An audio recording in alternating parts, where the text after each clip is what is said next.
Hello everyone. Today I wanted to talk about something that, as usual, most people don't talk about. Lots of people talk about the evils of the welfare state. We have to get rid of the welfare state, things like that. But you never hear anyone talk about what the society would look like or how to implement such a state where there is not a welfare state. These are the kinds of questions that I deal with just naturally. I don't suffer from the societal taboos that a lot of other people do. And so I address these things quite naturally. And today I want to address that important topic.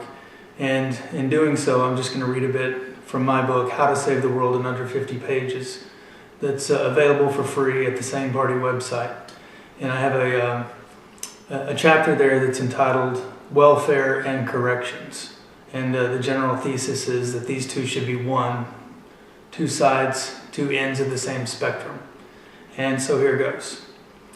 All crimes are subsets of the same ultimate crime, to hinder the rightful pursuits of the free. If you murder an individual, you clearly enough end the progress of that life toward an end that humanity will never be allowed to know.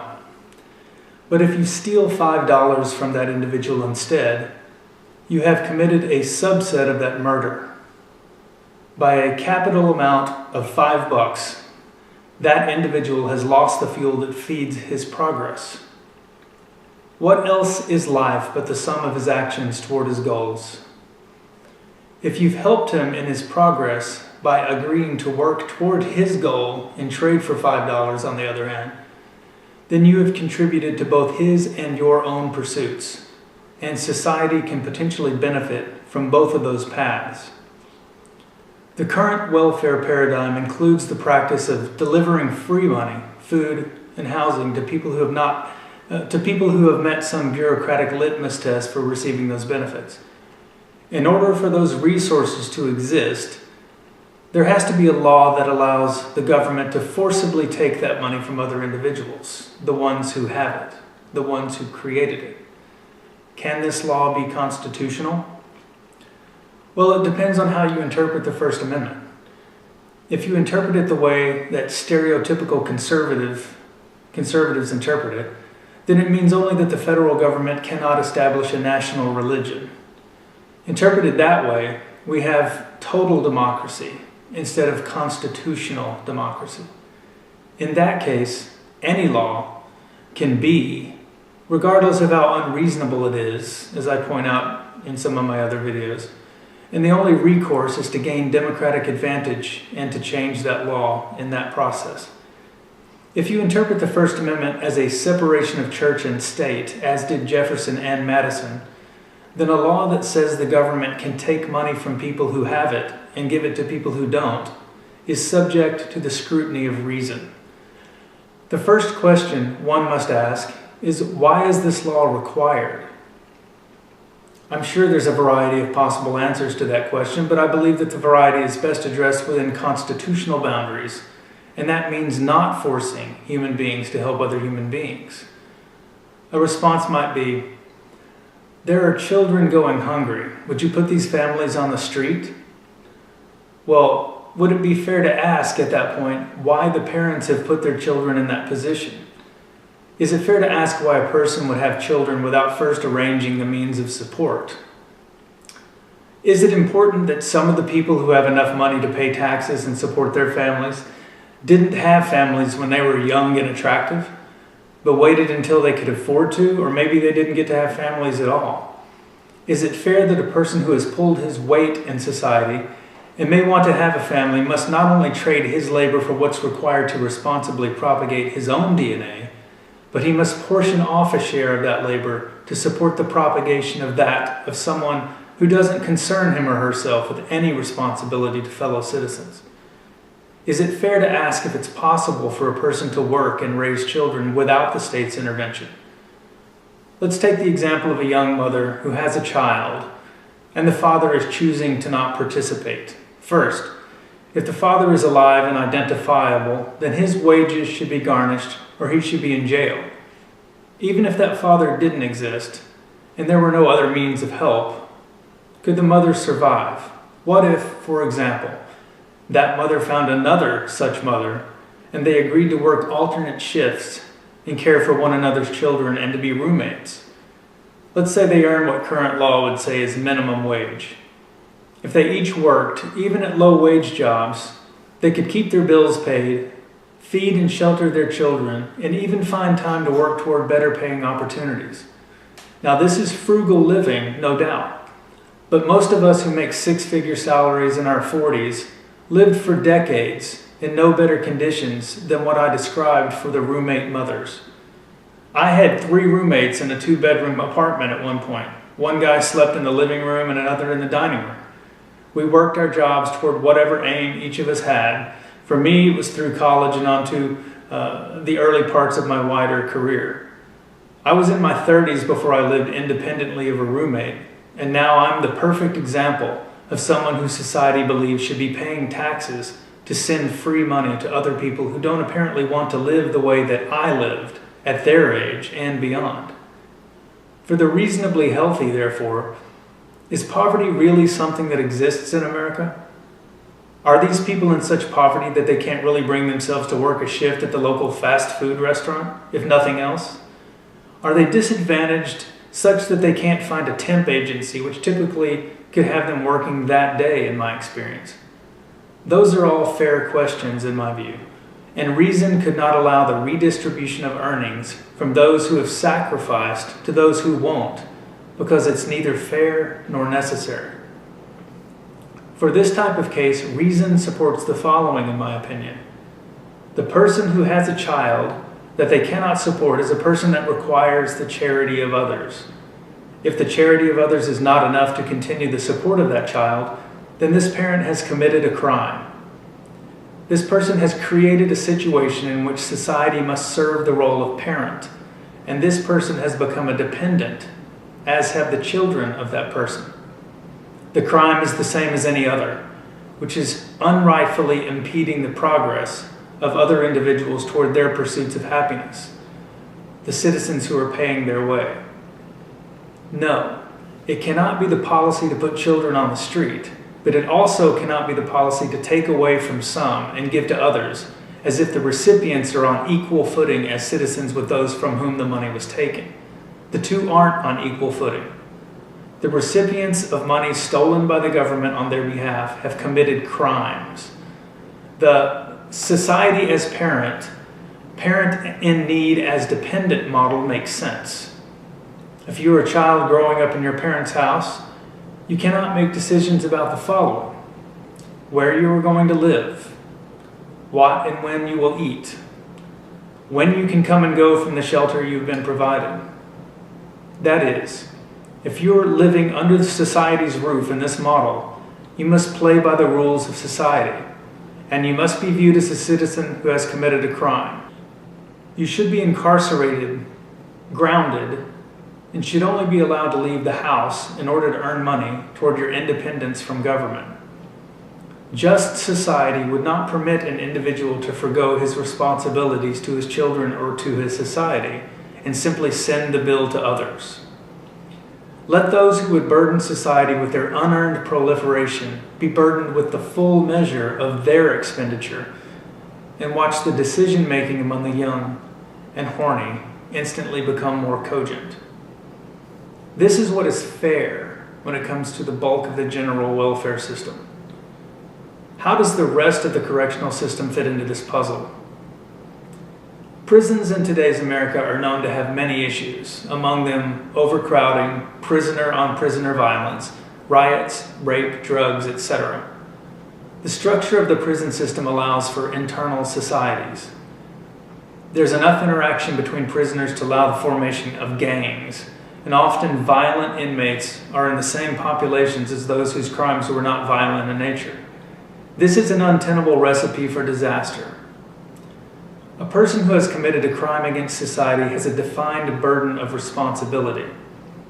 It's a cruel and unusual punishment to subject that person to an unreasonable risk of bodily harm above the loss of freedom earned by his crime.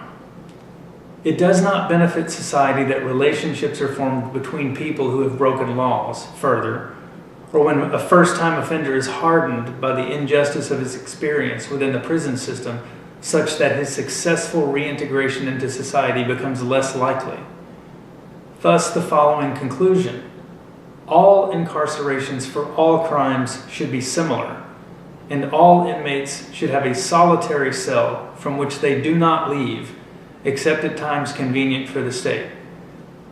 If a person is sentenced to a year in prison, that person should spend that year alone in a cell. There should be basic rights associated with life in the cell. In my view, these are reasonable. The inmate should have access to fresh air. The inmate should have access to sufficient water and plumbing for hygiene and the responsibility to use it. The inmate should have a reasonably comfortable place to sleep and enough room to stand. And the inmate should have a reasonable diet and access a window to see the outside world, some subset of the sky. There would essentially be 2 levels of incarceration in these cells and a variety of additional amenities depending on the status of the inmate. The first level of incarceration is in relation to those who have a defined sentence for a crime. Those prisoners go into the cell and are not released until the conclusion of their sentences. The behavior of the prisoner would dictate the access to additional amenities within the cell.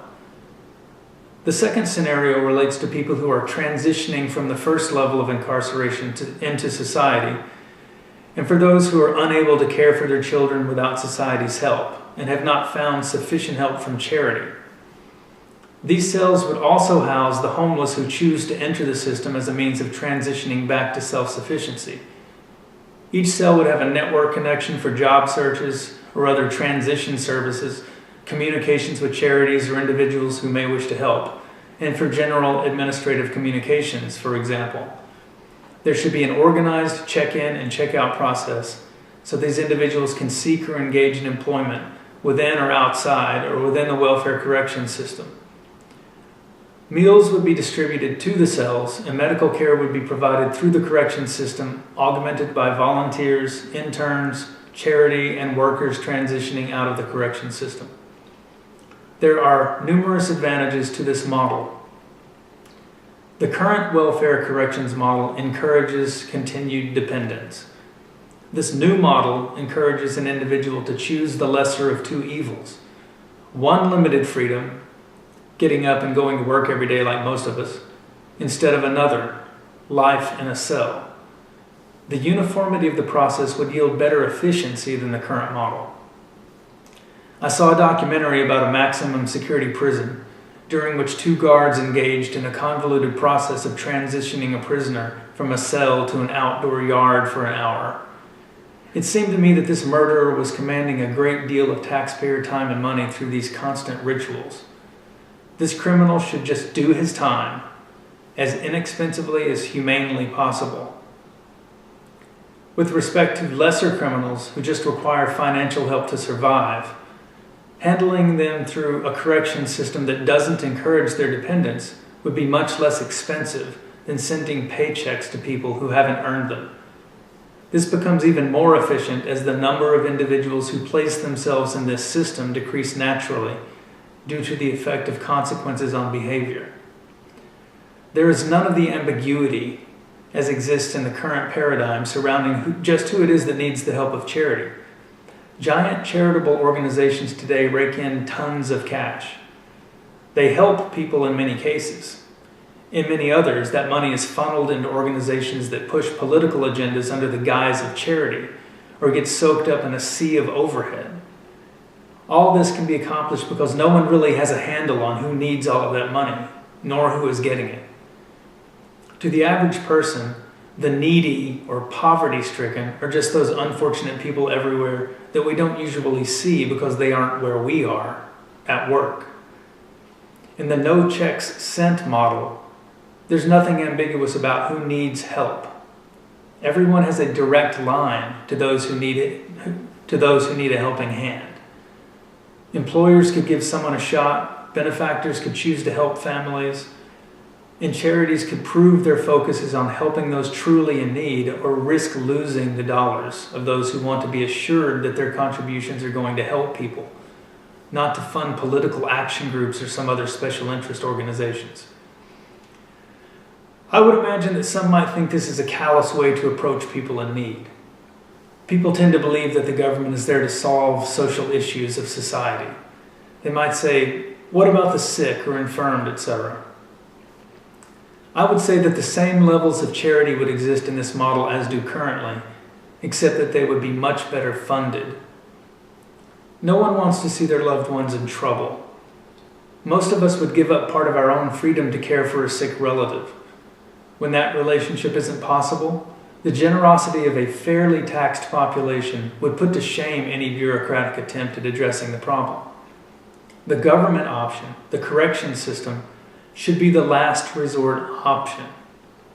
And as last resort options go, it isn't a bad one. A person who's simply down on his luck can take steps to improve his circumstance. He could go to a job interview with clean clothes.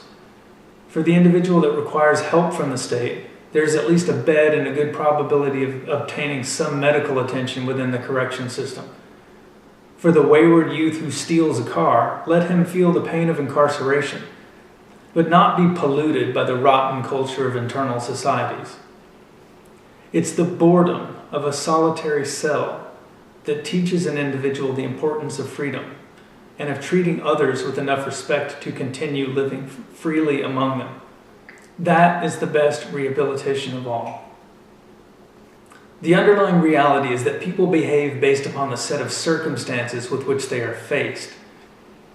If young mothers and fathers place themselves in situations in which they are in over their heads, then they, their parents, or charity will bear the responsibility.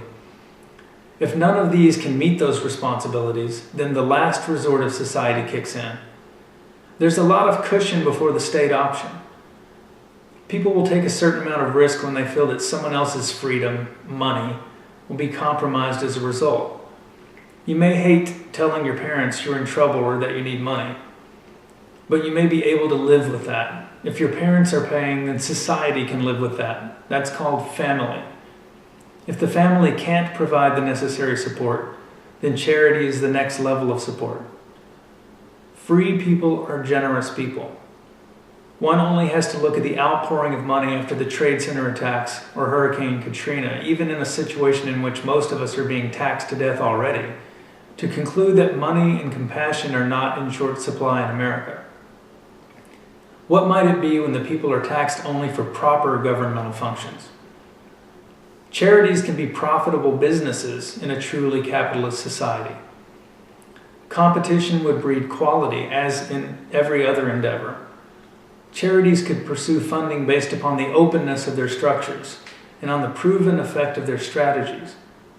This would take care of people who are truly in need due to no fault of their own. It would also take care of people who are in need due to their own irresponsibility. It is only the criminal or the criminally irresponsible who would face the correction system in the sane model. That system itself is compassionate in that it enables and guides the minor offenders to rejoin society at their nearest opportunity. In short, welfare and corrections should be two ends of the same spectrum.